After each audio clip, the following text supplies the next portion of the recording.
In this video, I'll be showing you 5 mistakes I made at my first software engineering job and how you can avoid them. If this sounds like you, Oh, curse my overconfidence! I was so excited about this job that I studied all night about computers and programming. But what do I get? Cleaning toilets! That's what! It's not fair! then these tips are going to help you out a bunch. Number 1, don't panic.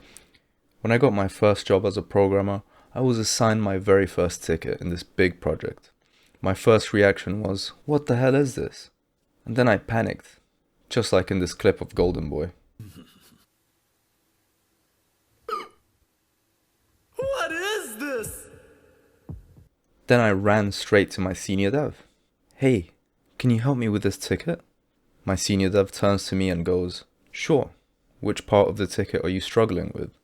I paused for a long time, as I realized that I didn't even know what exactly it was that I didn't understand. So what should I have done? Number 2, don't ask for help, at least not straight away. Spend some time trying to figure things out on your own before pestering your senior dev. Here's an example. Imagine you have the following ticket.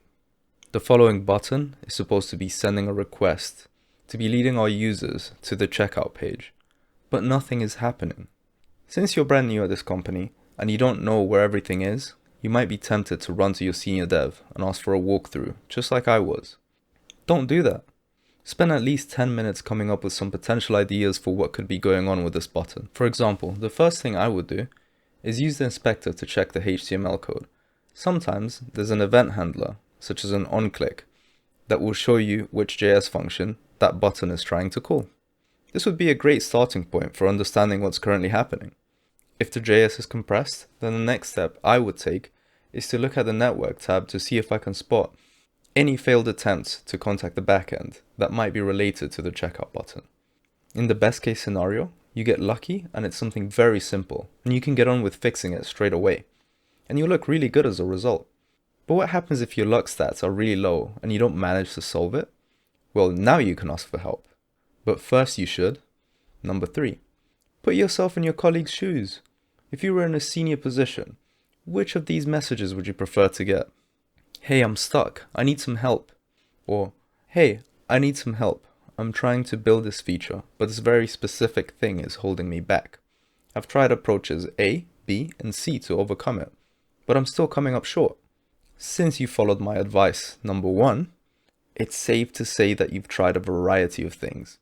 And now you have something to discuss with your senior, so you can demonstrate that you've made a really good attempt before taking him away from the task that he was working on. If you struggle to explain what your thought process is, you should consider using SAR. It stands for Situation, Action, and Result. I got this concept from the book Cracking the Coding Interview. I found it really helpful for situations where I feel like I'm rambling or I'm being unclear. The idea is that you start by explaining the situation. I have the following ticket that says the specific button is not working.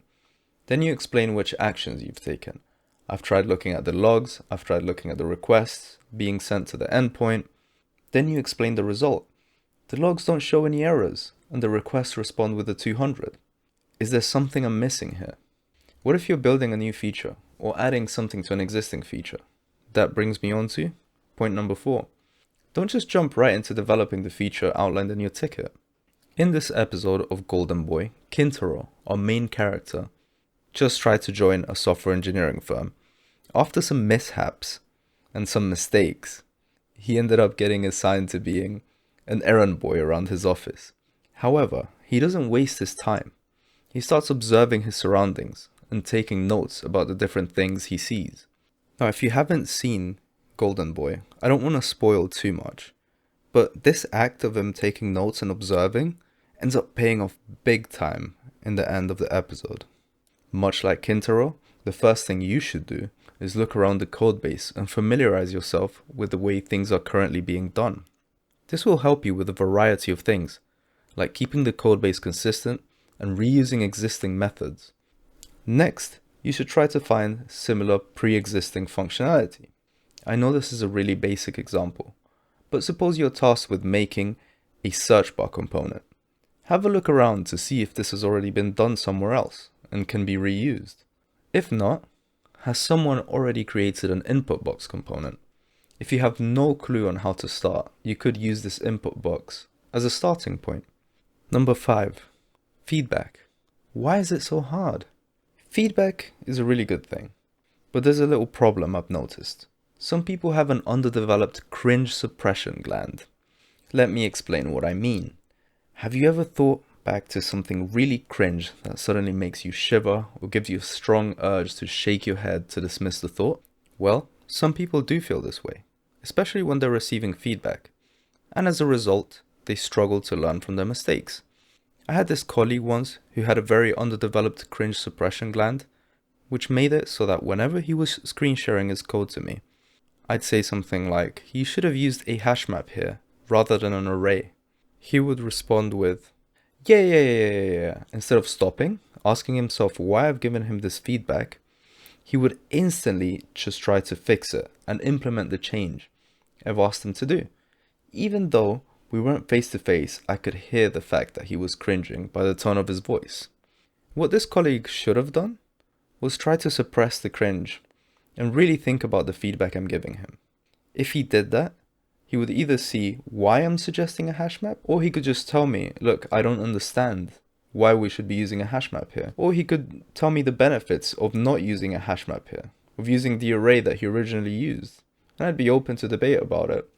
Unfortunately, he didn't do that, and this meant that I would often find myself giving him the same feedback over and over again. This made him really difficult to work with. Don't become like that. What was it like when you were starting out as a software engineer? Let me know in the comments. I'd be really interested to hear about it.